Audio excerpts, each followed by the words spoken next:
Manatu cufa banatanan rakkinni jiru gargaarsa walii goona.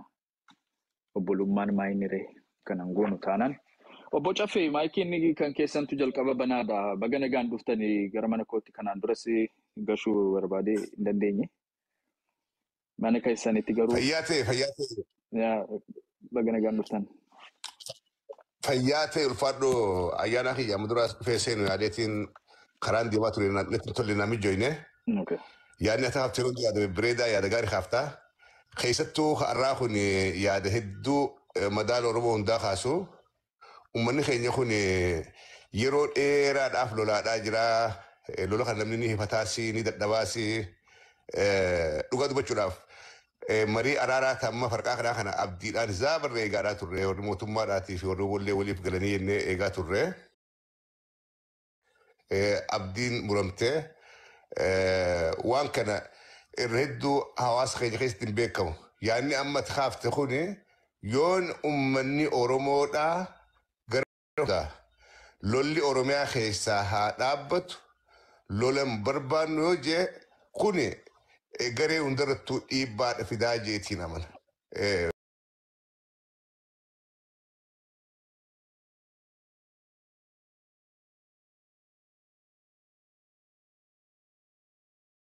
Lafa lolli irratti hunda keessatti miidhaan uummataaf daa'immaniif waan kana akkamitti alagaadhaa wajjin haasoynee alagaa wajjin fayyinee araaramnee Oromoodhaa fi Oromoo lama idduu diinni alaa seenee araarsuu dadhabee idduubaan kun waan hizaabarra hedduu nama gaddisiisu an waa hedduu jechuun barbaadu gareen lachuutu yooni ummata kanaaf kan yaadan taate yooni ummata kana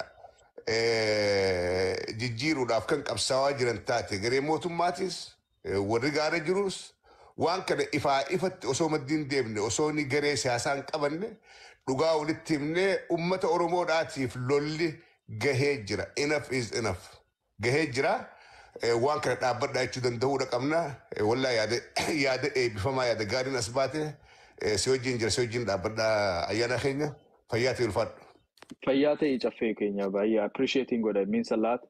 Nu wajjin dhaabbadhaa sharing goona is sometimes you have to come up with sketchy yaada keenya hundumaa ibsinee lafarratti barreessuu hin dandeenyu. Garuu akka flagship goonee kan itti fayyadamnu hashtag one no war isa jedhu number one no war idha. Hashtagiin numberiis jedhamee fayyadama waan ta'eef hashtag lakkoofsa tokko no war jennee number one no war jennee isadhaan sochoofna. Miidiyaa irrattis Twitter irrattis duuluma goona. Duulli suni kan jedhu abbaa barbaade irratti hunduma irratti kan xiyyeeffateedha. Qaama tokkoon baluudhaan otoo hin ta'in yaaduma nagaa dhabsiisuu jedhamu hin barbaanu. Uummanni Oromoo ammam akka jiire akka lola kana jibbe nama lola kana deemsisuudhaaf lolli kun nu barbaachisa gaariidha jedhee yaadu akka fayyaa namni qabu akka hin jiraanne uummanni keenya guutummaa guutuutti lolli kun akka dhaabbatu akka barbaadu ifa goonee biyya lafaatti agarsiisna. Warra siyaasa hooggananii warra qabsoo keessas hooggananii kanaan immoo attention isaanii arganna. I think amma tokko uummata kana irraanfataniiti jibba otoo hin ta'in irraanfatanii eenyu akka ta'e irraanfatanii abbummaan qabsoo abbummaan mootummaa eenyu akka qabu irraanfatanii xinnoo hojii tuffiitu hojjetama waan ta'eef yaadachiisuufis nu tokko ta'uu akka dandeenyu. Despite our political views, tokko taanee waan tokko diduu akka dandeenyu. Waanuma tokko gaafanne isaaniin kaayyoo biraan gaafanneen isheema tokkoffaan olaadhaa lolan barbaannu. No war. Kana gochuu ni dandeenya. Kana irratti immoo atis waan na bira dhaabbachuuf pledge gooteef baay'een appreciate godha. Waan barbaachisuun immoo reach out godha. Warra dhagaamtii qabdanii miidiyaa kanarrattis nu dursitanii dhuftanii yeroo dheeraa turtan wajjin ni hojjenna. Baga nagaan dhuftee gara mana koottis manuma keetii mana Oromooti fayyaa ta'e ulfaadhu Caffee keenya. Itti aansee Isaayyaas. Okay.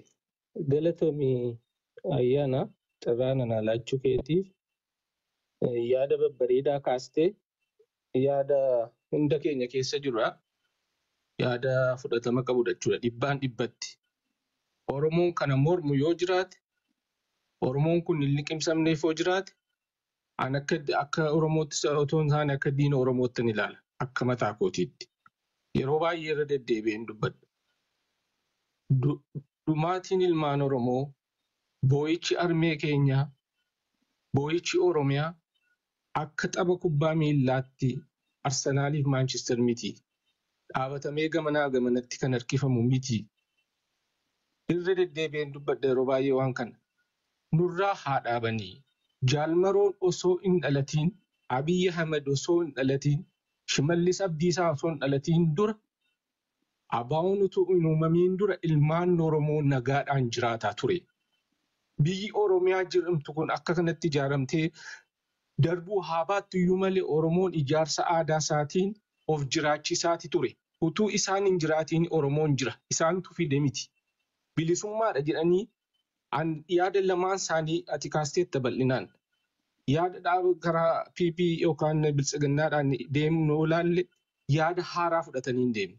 Yaaduma kana dura baratame, yaaduma goonsaa aangootti kennanii jara meeshaa hiiksisuu karaa biltsiginnaa karaa abaawoo sootee akkuma kana dura jedhamaa ture. Bosona Oromiyaa keessaan bineensa Oromoo Oromiyaan bilisoomtu taanaan bineensa Oromoon bilisummaa baasa jedhanii yaada haaraa fudhatanii hin deemne. Oromoon baay'ee gadda kanatti. Baay'ee qaanofneera. Hamilee keenyas cabsaniiru. Ammas ilmaan Oromoo, harmeen Oromoo saanduqa haaraa akka bitattuuf awwaajii labsanii ba'aniiru. Karaa mootummaas yoo ta'e, karaa warra abaawoo sootee baay'ee gaddina karaa kana. Nuyi biyyi keenya nagaa barbaaddi. Nagaadhaan beekamna ture. Nagaa ture wanni mallattoon keenya. Har'a garuu warra qaanii taanee, warra kolfaa taanee, warra boo'ichaa taanee, warra wal nyaattu akka bineensaa baay'ee gaddina.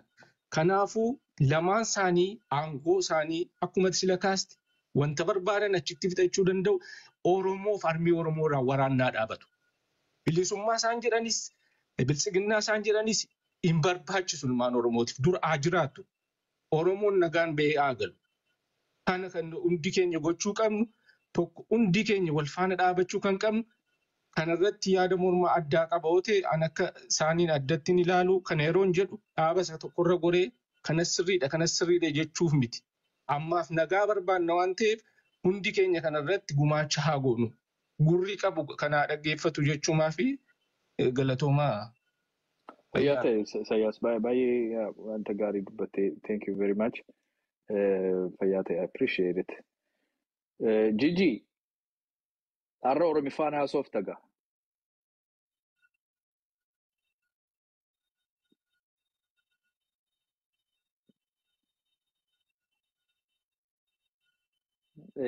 At least ishee jedhe at least hin barattamu gidduu kana project irra jirran beekanii namni baay'ee.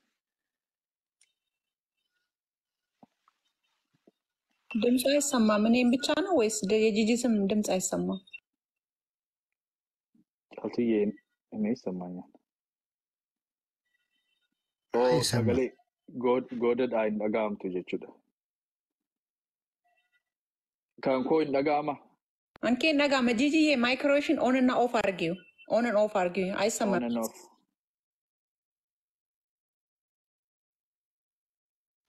Dhaga'amaa jira garuu nutti. No gubbaarra warra jiraniif ni dhaga'ama. Kan koo ni dhaga'ama. Okay, amma ni dhaga'ama. Sagaleen jijjiin dhufeera. No, injiru. Anaanu natti hin dhagahamu by the way. Okay, ati representii gochuu dandeessa. No, I can't. እንትኑን ባይዘይ አፑን ክሊክ ማድረግ ትችያለሽ። ከመውጣት ይልቅ ግን ወተሽን መግባት ትችያለሽ። ችግር የለም። ላይክ ዝጊውና የራሱን ላይክ ቲክታክ አፑ የምትከፍችበት አለ አይደለ? እንደዚሁ እንዳለ ጀስት ወደ ላይ ስዋይፕ ስታደርጊው እኮ ይሄዳል ስክሪኑ። ከዛ አፑን ክሊክ አድርጊው ትመጫለሽ ተመልሰሽ። ኦኬ አመኒ ደጋማ ጫልቱ No. ሄደሽ ተመለሽ። Usamim Gigi. Okay.